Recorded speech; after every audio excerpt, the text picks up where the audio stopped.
giginya sakit, tatkala giginya sehat, tatkala kakinya bisa berjalan dengan baik. Adakah dia mengucapkan pujian kepada Allah? Tidak. Nikmat sehat, nikmat yang banyak dilupakan oleh manusia. Kemudian waktu. Allah memberikan kepada kita waktu. Wal asr. Waktu itu penting. Allah di dalam banyak ayat bersumpah dengan waktu. Wal asr, demi asar, demi waktu asar. Wal fajr, demi waktu fajar. Was subhi idza tanaffas, dan demi subuh tatkala ia bernafas. Subhanallah. Pernahkah kita berpikir Allah mengatakan di dalam Al-Qur'an demi waktu subuh tatkala ia bernafas.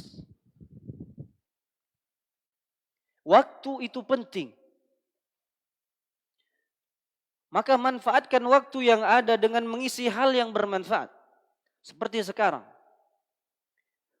Waktu, jika tidak kau pergunakan dengan baik, maka ia akan memotongmu. Maka dia akan membunuhmu.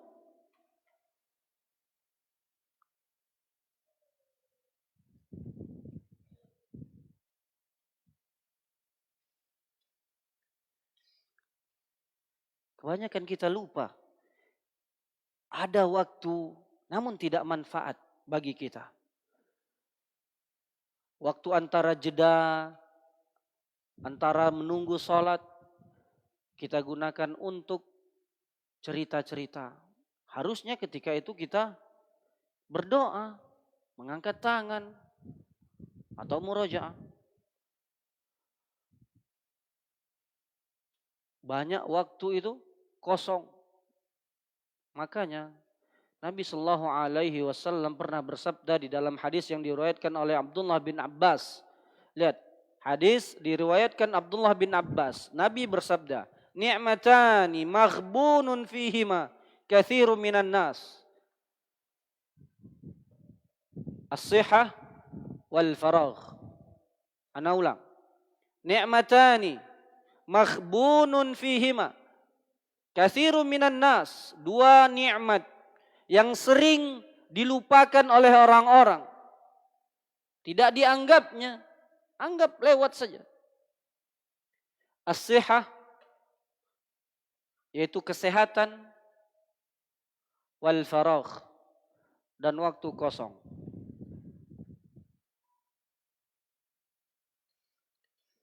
Maka bersyukurlah kita kepada Allah. Allah masih memberikan kepada kita waktu untuk menggunakannya dengan mengisinya dengan duduk di majelis ilmu. Angga, kum.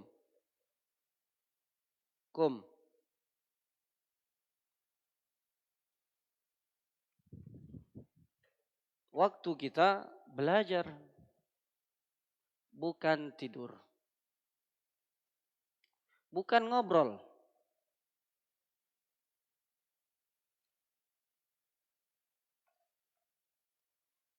Istami'u wa tastafid. Dengar, simak, dan ambil manfaat. Barakallahu fiik. Naam. Takallamna fi al-muhadharah as-sabiqah, fi ad-dars as-sabiqah. Kita berbicara pada pertemuan yang lalu tentang ma yustahabbu lahul wudu', yaitu perkara-perkara yang dianjurkan untuk berwudu. Di antaranya berzikir, kemudian mau tidur, kemudian junub. Ya. Ketika mau makan atau minum atau mengulang jima, disunahkan berwudu. Kemudian yang keempat, sebelum mandi, mau itu mandi wajib atau mandi sunnah. Kemudian kelima, memakan makan yang dibakar atau dipanggang. Yang keenam, pada setiap sholat. Yang ketujuh, ketika setiap berhadas. Antum buang air kecil, walaupun tidak waktu sholat, sunnah wudu. Antum belajar, ambil wudunya. Kedelapan, muntah. 9 mengiringi mayit. Ya, mengiringi mayit. Kita ikut mengiringi mayit, ya, maka kita berwudu. Dan jika kita ikut memandikan mayit, maka kita juga mandi. Wal'an sanatakallam anid darsil jadid wa huwa al-mashu 'ala al-khuffain. Pelajaran kita pada malam ini adalah mengusap sepatu khuf. Masyarul muslimin. Khuf adalah sejenis sepatu yang terbuat dari kulit. Biasanya ini digunakan ketika cuaca dingin atau di dalam medan yang ekstrim. Membutuhkan memakai sepatu ini. Cuaca dingin maklum, seseorang memakai ini agar mengurangi kedinginan pada kakinya. Sekarang kita tidak pernah mengalami cuaca dingin ini. Namun di sebelah bahagian negara sana, cuaca dinginnya ekstrim. Bahkan saking dinginnya seseorang tidak berani untuk mandi. Karena jika dia menyentuh air, sakit. Gitu. Saking dinginnya. Atau karena medannya ekstrim. Tentara misalkan. Memakai sepatu itu. Ya. Mereka adalah orang yang harus bersiap. Di medan tempur, di hutan, di mana-mana saja. Sedangkan mereka diwajibkan untuk sholat. Tentara kalau di hutan boleh nggak sholat? Hah? Wajib sholat. Nah, di dalam hutan banyak binatang-binatang. Maka ini dia pelajaran kita. Khuf itu bisa sepatu, bisa kaos kaki, bisa sandal. Nah, nanti antum boleh praktek setelah ini, praktek di asrama. Pakai kaos kaki. Ya. Baik. Qala al-muallif hafizahullah. Berkata penulis semoga Allah menjaganya. Bab al-mashu 'ala al-khuffain. Qala al-Imam an-Nawawi rahimahullah fi syarhi Muslim. Berkata Imam An-Nawawi semoga Allah merahmatinya di dalam kitabnya Al-Minhaj. Jadi Imam An-Nawawi mengarang kitab untuk menjelaskan Sahih Muslim, yaitu namanya Al-Minhaj. Apa namanya? Al-Minhaj. Merupakan kitab penjelasan daripada Sahih Muslim. Ajma'a man yu'taddu bihi fil ijma' ala jawazil mashi 'ala al-khuffaini fi safari wal hadari sawa'un kana li hajatin aw li ghairiha. Telah ada ijma', kesepakatan para ulama mengenai bolehnya mengusap sepatu khuf baik ketika safar atau ketika mukim. Jadi kalau safar itu sepatu itu boleh diusap 3 hari 3 malam. Kalau keadaan mukim 1 hari 1 malam. Sawa'un kana li hajatin aw li ghairiha. Sama ada ini bahasa Melayu. Paham artinya? Hah? Apa? Padanan katanya apa? Sawa'un kana, ya, karena hajat ataupun selain hajat. Ya. Hatta yajuzu lil mar'ati al mulazimati baitaha, ya, waz zamanil ladzi la yamshi.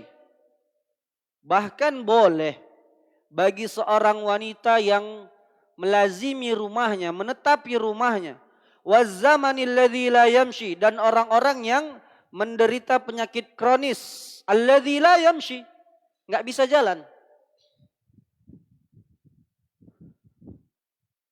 Wa innama ankarathu syi'atu wal khawarij wa la yu'taddu bi khilafihim. Dan kaum yang mengingkari sunnahnya mengusap khauf ini orang Syiah dan Khawarij. Tahu Syiah?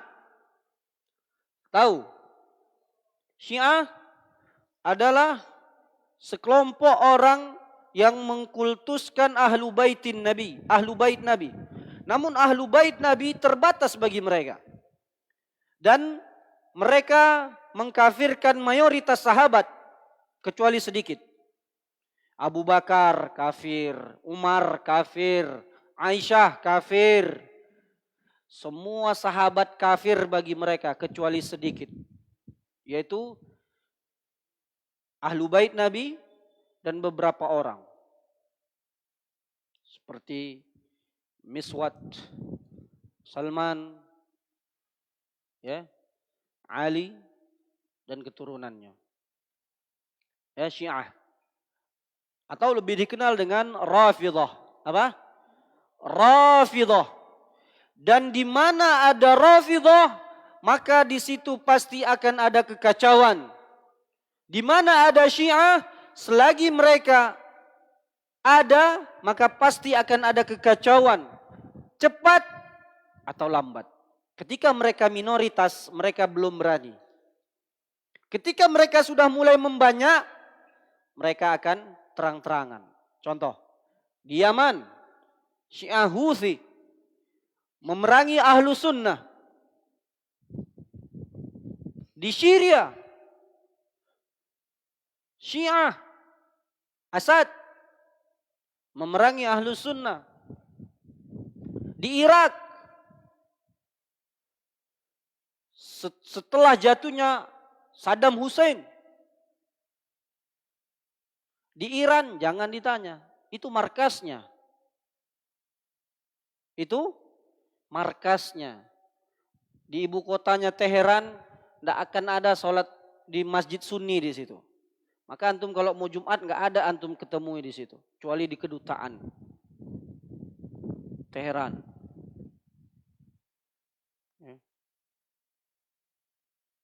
Syiah adalah salah satu ajaran yang menyesatkan yang telah difatwakan oleh Majelis Ulama Indonesia.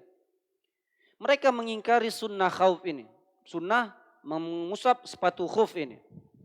Maka ya, Ustadz tegaskan berhati-hati dengan Syiah ini. Kenapa? Karena mereka jika sikit mereka menyamar.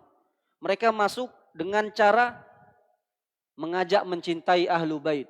Dengarkan ya, bagaimana cara Syiah masuk. Pertama, mengajak orang-orang mencintai ahlu bait Nabi. Pertanyaannya, siapa yang tidak mencintai ahlu bait Nabi? Kulluna yuhibbu ahlal bait. Sahih? Sahih. Semua kita mencintai ahlu bait.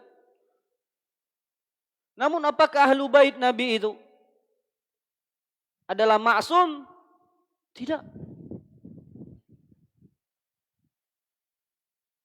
Apakah istri-istri Nabi yang lain bukan ahlu bait? Bagaimana mungkin kita tidak katakan istri Nabi bukan ahlu bait? Mereka mengkhususkan ahlu bait hanya kepada orang-orang yang diselimuti oleh Nabi ketika itu. Lucunya Syiah. Al-Hasan, imam yang kedua bagi mereka. Imam yang pertama siapa? Ali. Kedua, Hasan. Ketiga, Al-Husain. Dengar logika ya. Hasan mendapat khalifah sepeninggal ayahnya. Kaum muslimin sepakat melantik Hasan. Di Syam, penduduk Syam mengangkat siapa? Muawiyah bin Abi Sufyan sebagai pemimpin. Hingga terjadi berapa? Dua pemimpin. Dalam Islam tidak boleh ada dua pemimpin. Mayoritas kaum muslimin bersama Sayyidina Al-Hasan. Mayoritas nih, ingat nih apa? Mayoritas. Singkat cerita, Al-Hasan berundur daripada kekhalifahan dan menyerahkan kepemimpinan kepada Muawiyah bin Abi Sufyan.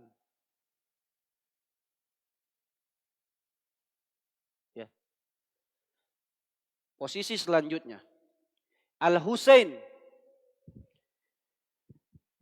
di bawah kepemimpinan ketika itu Yazid bin Muawiyah. Siapa? Yazid bin Muawiyah. Orang-orang Syiah di Irak mengirim surat kepada Husain agar dia mau dilantik menjadi khalifah. Posisi ketika itu kaum muslimin bersama Yazid. Bersama siapa? Yazid bin Muawiyah. Orang Syiah membujuk Sayyidina Husain untuk keluar dan dibaiat sebagai pemimpin. Lihat, Sayyidina Husain posisinya minoritas melawan mayoritas. Al-Hasan mayoritas namun mengalah.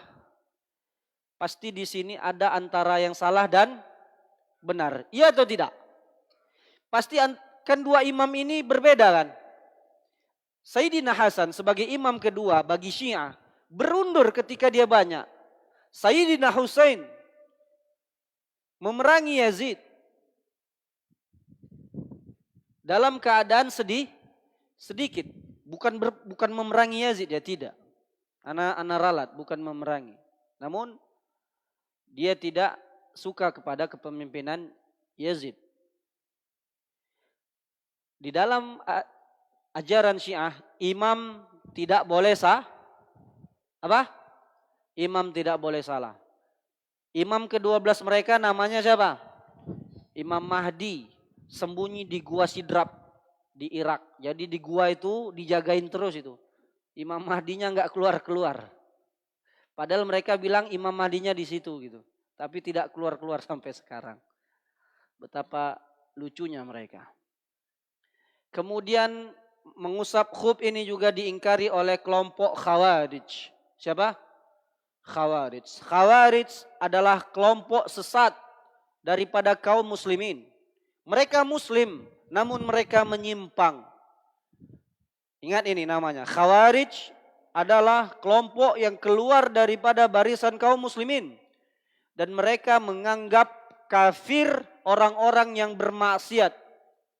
Berzina, kafir, halal darahnya. Membunuh, kafir, halal darahnya. Pokoknya orang-orang yang melakukan dosa besar keluar dari Islam. Ini Khawarij. Apa? Dinamakan Khawarij karena ketika itu Sayyidina Ali bin Abi Thalib mengutus Abu Musa al-Asy'ari sebagai perwakilannya.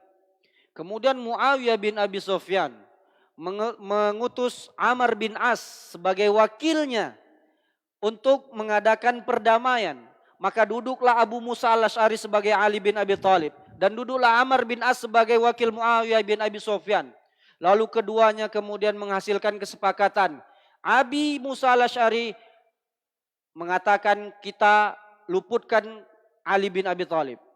Amr bin As mengatakan kita luputkan Muawiyah bin Abi Sufyan. Di sini Khawarij mengingkari bagaimana mungkin Ali ketika itu menjadi khalifah meletakkan hukum kepada manusia. Ini perkara syariat. Muawiyah bagi Khawarij adalah pemberontak, wajib diperangi. Bagi mereka Khawarij, sehingga ketika Ali meletakkan Abu Musa al-Asy'ari sebagai juru tengah dan Amr bin As sebagai juru damai daripada pihak Muawiyah. Di sini Khawarij mengatakan la hukma illa lillah. Tidak ada hukum melainkan Allah. Mereka mengatakan faman lam yahkum bima anzalallahu faulaika humul kafirun. Barang siapa yang tidak berhukum dengan hukum Allah, mereka kafir. Maka kemudian keluarlah mereka daripada barisan Ali bin Abi Thalib. Mereka mengatakan Ali kafir, Muawiyah kafir. Maka mereka mengutus beberapa orang untuk membunuh Ali, membunuh Amr bin As, membunuh Muawiyah bin Abi Sufyan. Yang berhasil dibunuh oleh mereka adalah Ali bin Abi Thalib. Dan dia dibunuh oleh seorang yang bernama Ibnu Muljim. Ingat nama ini, Abdurrahman bin Muljim. Atau di sebagian riwayat bin Muljam yang mencengangkan. Abdurrahman bin Muljim ini sebelum kena pemikiran Khawarij, dia merupakan seorang hafizul Quran, penghafal Quran, seorang alim. Dikirim Umar bin Khattab untuk berdakwah, namun terkena pemikiran Khawarij.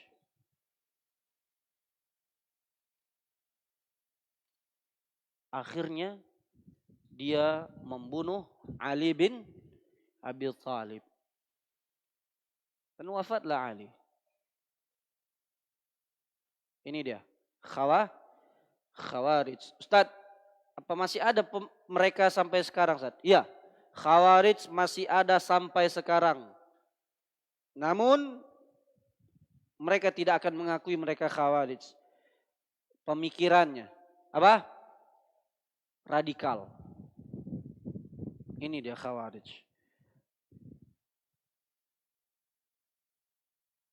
Ya, diantaranya yang terjadi tahun-tahun belakangan kita masih ingat ada trio bomber yang sudah dihukum mati, pelaku bom Bali, Amrozi, Imam Samudra, juga ada Nurdin M. Top, Dr. Azhari, dan banyak lagi lainnya. Mereka ini adalah orang-orang yang tidak memiliki ulama. Ya. Dan ada satu orang lagi pemimpin mereka yang dipenjara. Pemikiran yang berbahaya, yaitu Aman Abdurrahman, alumni dari sebuah universitas Timur Tengah cabangnya di Jakarta. Dulunya mengajar sama seperti ustadz-ustadz kita. Namun banyak membaca pemikiran-pemikiran daripada ulama Khawarij, akhirnya terbawa. Maka hati-hati kalau antum membaca buku. Tanya, ini buku ini benar enggak Ustadz? Kalangan siapa ini? Bisa saja yang kita baca adalah pemikiran orang-orang yang menyimpang. Di antara ciri Khawarij adalah mereka menjelekkan pemerintah di depan umum.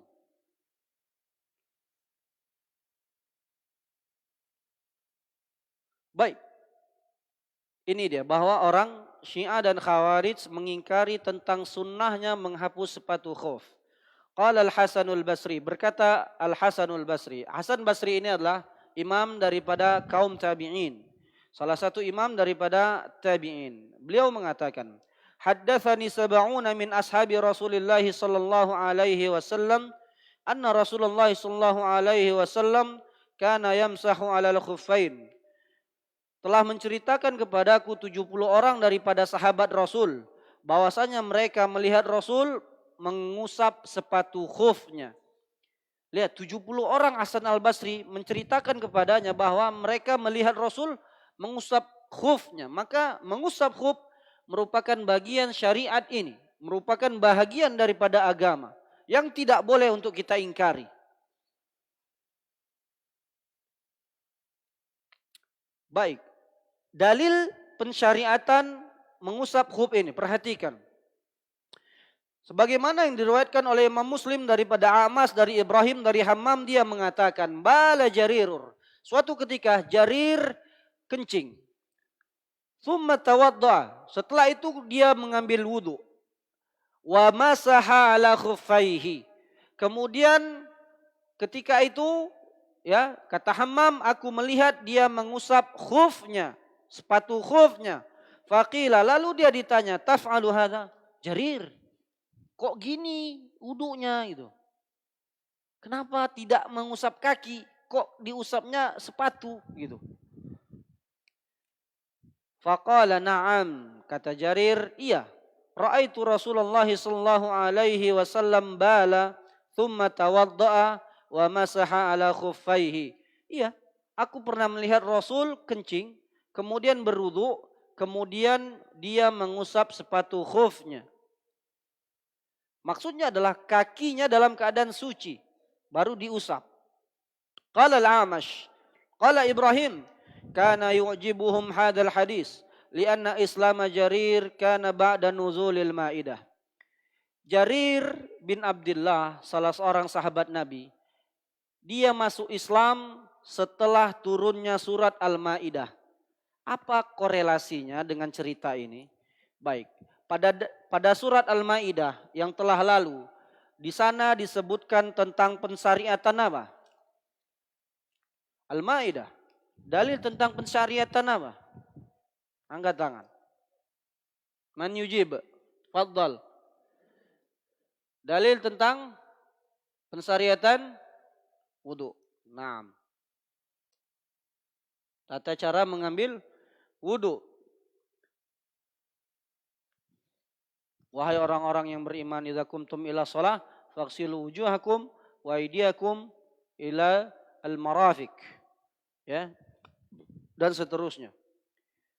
Harusnya seandainya Al-Maidah ini turun ya, setelah Islamnya Jarir, maka hadis Jarir tadi yang melihat Nabi mengusap khuf berarti dihapus. Namun ternyata Islamnya Jarir belakangan. Artinya surat Al-Maidah turun duluan. Kemudian Jarir melihat Nabi seperti ini. Berarti hadis ini sah dan bisa diamalkan. Beda jika Jarir Islam duluan, masuk Islam duluan. Kemudian turun Al-Maidah. Maka perbuatan Jarir bisa dihapus dengan ayat Al-Maidah. Namun ayat dari Al-Maidah ini turun, kemudian Jarir memeluk Islam tidak lama setelah itu. Maka ya, ini menjadi dalil tentang disyariatkannya mengusap khuf. Baik, syaratnya. Syarat untuk bolehnya memakai khuf. Syarat bolehnya mengusap sepatu khuf.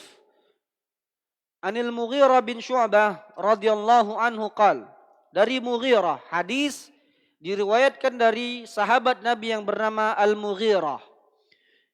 Kuntu ma'an Nabi sallallahu alaihi wasallam dzata lailatin fi masirin. Suatu ketika dahulu, aku pernah bersama Nabi di dalam sebuah perjalanan malam. Fa'afraghtu alaihi minal idawah. Lalu aku kemudian membawakan padanya seember air. Faghasala wajhahu wa dhira'aihi. Kemudian Nabi membasuh wajahnya dan juga tangannya. Wa masaha bi ra'sihi, kemudian mengusap kepalanya. Tsumma ahwaitu li anza'a khuffaihi. Kemudian ketika itu aku ingin membantu Nabi melepas sepatu khufnya. Faqal, maka Nabi berkata, da'huma, biarkan sepatu itu wahai Mughirah. Fa inni adkhaltuhuma ala tahirataini. Sesungguhnya aku memasukkan sepatu itu dalam keadaan kakiku suci. Famasaha alaihima. Lalu kemudian Nabi mengusap khufnya. Maka syarat untuk mengusap khuf, mengusap kaos kaki, mengusap sandal, syaratnya kaki harus dalam keadaan suci. Baru boleh untuk diusap.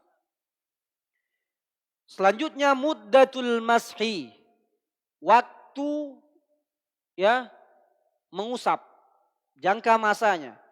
Dalilnya dari Ali bin Abi Thalib, dia mengatakan dalilnya tentang waktu atau jangka dibolehkannya mengusap khuf. Ingat ini. Dari Ali bin Abi Thalib dia mengatakan qal ja'ala Rasulullah sallallahu alaihi wasallam salasata ayyamin wa layalihinna lil musafir. Nabi membolehkan bagi musafir untuk memakai khufnya dan mengusapnya sebanyak 3 malam 3 hari. Wa yauman wa lailatan lil muqim. dan sehari semalam bagi mukim. Ingat, hitungan hari itu dimulai dari tenggelamnya matahari sampai dengan menjelang asar. Ini dihitung satu hari. Kemudian tempat mengusapnya. Al-mahallul masyru'u mas'uhu zahrul khuffi. Tempat mengusapnya adalah pada bahagian depannya, bukan belakang.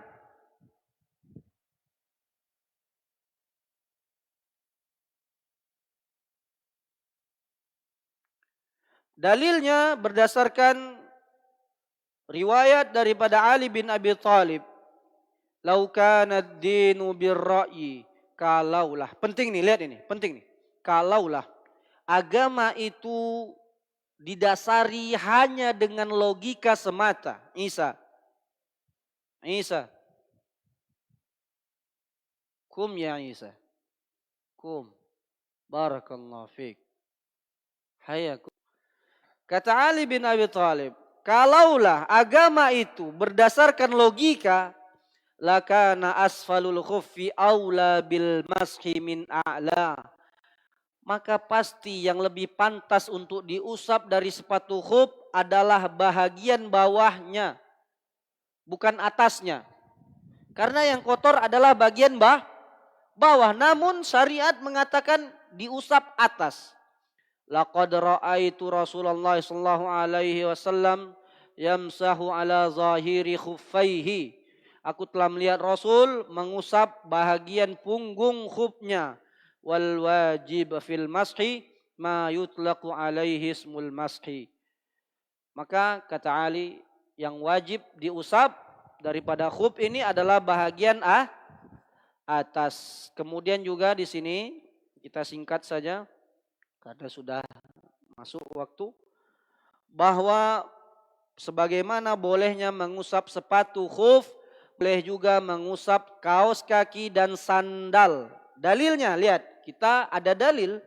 Dalilnya daripada Mughirah bin Syu'bah bahwa Nabi sallallahu alaihi wasallam berwudu, kemudian mengusap atas kaosnya dan juga sandalnya. Ini dalilnya. Dalil bolehnya mengusap kaos ataupun sandal, yaitu dalil daripada Mughirah bin Syu'bah. Tentang mengusap khuf bagian atas, dalilnya dari Ali bin Abi Thalib. Ya, baik, sampai di sini saja mungkin pertemuan kita. Ada hadiah yang tersisa, pertanyaan. Siapa yang mau jawab? Mudah saja. Ayo, antum mau jawab. Baik, siapa itu Khawarij?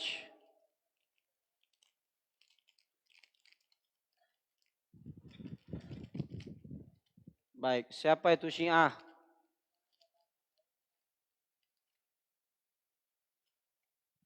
Aduh. Ayo, siapa itu Syiah? Ayo.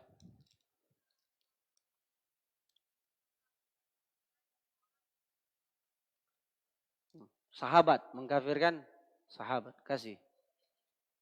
Baik. Sebutkan keyakinan Khawarij terhadap pelaku dosa besar. Bagus. Bagikan.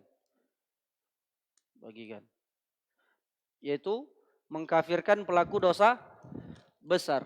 Baik. Siapa lagi? Sini, tengah mana tengah? Ayo, angkat tangan. Cepat, waktu. Antum. Baik.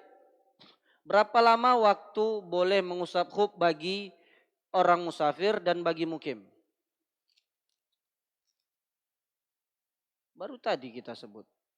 Mukim berapa? Musafir berapa? 3 itu untuk siapa? 3 hari, 3 malam untuk siapa? Musafir. Kalau untuk yang mukim? 2 atau 3? Mukim. 2. Ulang, pertanyaan yang sama. Musafir berapa hari, mukim berapa hari? Musafir 3 hari 3 malam. 1 hari 1 malam. Satu lagi, last siapa? Ayo, antum. Baik. Ali mengatakan ya bahwasanya mengusap khuf ini adalah di atasnya. Kan gitu. Baik. Apa perkataan dia selanjutnya? Agama, kalaulah agama itu dari logika, maka pasti yang diusap adalah bagian bawah. Maka ini jadi dalil bagi kita bahwa agama ini harus mengikut wahyu. Subhanakallahumma bihamdika asyhadu an la ilaha illa anta astaghfiruka wa atubu ilaik. Assalamualaikum warahmatullahi wabarakatuh.